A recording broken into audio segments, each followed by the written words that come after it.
বাংলাদেশে যে দলগুলো রাজনীতি করছে তারা জনগণের মান মর্যাদা সম্মান অক্ষুণ্ণ রেখে কথা বলবে এবং রাজনীতি করবে। কিন্তু আমরা কষ্টের সাথে খেয়াল করলাম যে একটি রাজনৈতিক দল 5ই আগস্টের পর থেকে এই দেশের অর্ধেক জনগোষ্ঠী অর্থাৎ মা এবং নারীদেরকে তুচ্ছ তাচ্ছিল্য করে কথা বলা শুরু করলো। তারা একটি রাজনৈতিক দল উঠে পড়ে লাগলো কিভাবে মা বোনদেরকে ঘরের ভিতরে আটকে রাখা যায়। একটি রাজনৈতিক দল বিএনপি যেখানে পরিকল্পনা গ্রহণ করেছে যে বাংলাদেশকে যদি সামনের দিকে বাড়াতে হয়, বাংলাদেশকে যদি সামনের দিকে নিয়ে যেতে হয়, তাহলে সমগ্র জনগোষ্ঠীর এই যে অর্ধেক নারী সমাজ তাদেরকে কখনো পেছনে রেখে সামনে আগানো সম্ভব না।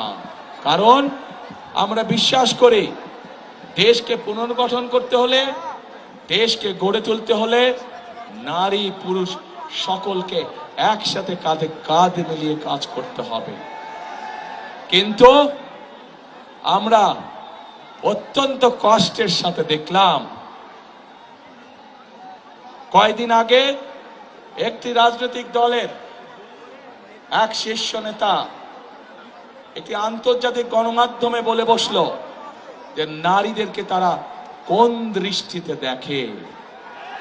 শুধু তাই নয়, গতকাল আমরা দেখলাম,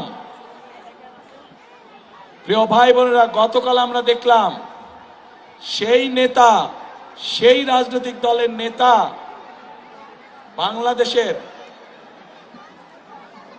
যে নারীরা, যে মায়েরা কর্মজীবী, সংসার চালানোর জন্য, সংসারকে ধরে রাখার জন্য, সংসারকে সুখে শান্তিতে রাখার জন্য যে লক্ষ কোটি মা বোনেরা বিভিন্ন জায়গায় কর্মসংস্থানে নিযুক্ত আছে, কর্মজীবী মায়েরা বোনেরা তাদেরকে কি ভাষা ব্যবহার করে কথা বলেছে। প্রিয় ভাই বোনেরা, আমাদের প্রিয় নবী করিম সাল্লাল্লাহু আলাইহি ওয়াসাল্লাম তার স্ত্রী বেবি খাদিজা, উনিও একজন কর্মজীবী মহিলা ছিলেন, উনিও ব্যবসা করতেন। প্রিয় ভাই বোনেরা, বদরের যুদ্ধের কাহিনী নিশ্চয়ই আপনাদের কম বেশি জানা আছে। সেই বদরের যুদ্ধে মুসলমানদের যে বাহিনী ছিল, তাদের লোক লস্কর, যত রকম সরঞ্জাম ছিল যুদ্ধের, খাবার দাবার সকল কিছুর আয়োজন করেছিল হযরত আয়েশা তার অবস্থান থেকে। শুধু তাই নয়, বদরের যুদ্ধে যে সকল মুসলমান সৈনিকরা আহত হয়েছিল তাদের চিকিৎসা সেবার ব্যবস্থা হযরত আয়েশার মাধ্যমেই করা হয়েছিল। সেদিন যে নার্সিং সিস্টেম আমরা এখন দেখি, সেই নার্সিং সিস্টেম সেই সময় হযরত আয়েশার নেতৃত্বে হয়েছিল।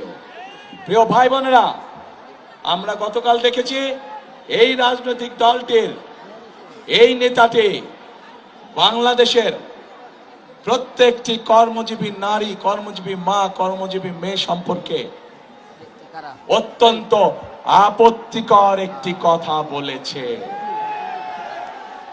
প্রিয় ভাই বোনেরা, যারা নিজেদের দেশের মানুষকে এইভাবে আপত্তিকর বিশ্লেষণ করে, তাদের কাছ থেকে কি বাংলাদেশের জনগণ ভালো কিছু আশা করতে পারে? তাদের কাছ থেকে ভালো কিছু আশা করা সম্ভব নয়। শুধু তাই নয়, প্রিয় ভাই বোনেরা, এই আপত্তিকর কথা বলার পরে যখন তারা দেখলো বাংলাদেশের সকল মানুষ তীব্র প্রতিক্রিয়া প্রদর্শন করেছে, তখন তারা বলল যে তাদের অ্যাকাউন্ট বলে হ্যাক হয়ে গিয়েছিল।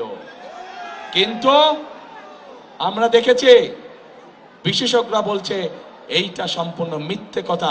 অ্যাকাউন্ট হ্যাক হতে পারে না, কারণ সেই বক্তব্য দেবার পরেও তারা আরো অনেক বক্তব্য দিয়েছে, অ্যাকাউন্ট হ্যাক হয়নি।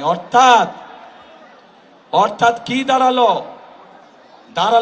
যে তারা সমগ্র জাতির সামনে জ্যান্ত ভাবে নিজেদেরকে রক্ষা করার জন্য মিথ্যে কথা বলছে। যারা জনগণের সামনে প্রকাশ্যে মিথ্যে কথা বলতে পারে তারা আর যাই হোক জনগণের বন্ধু।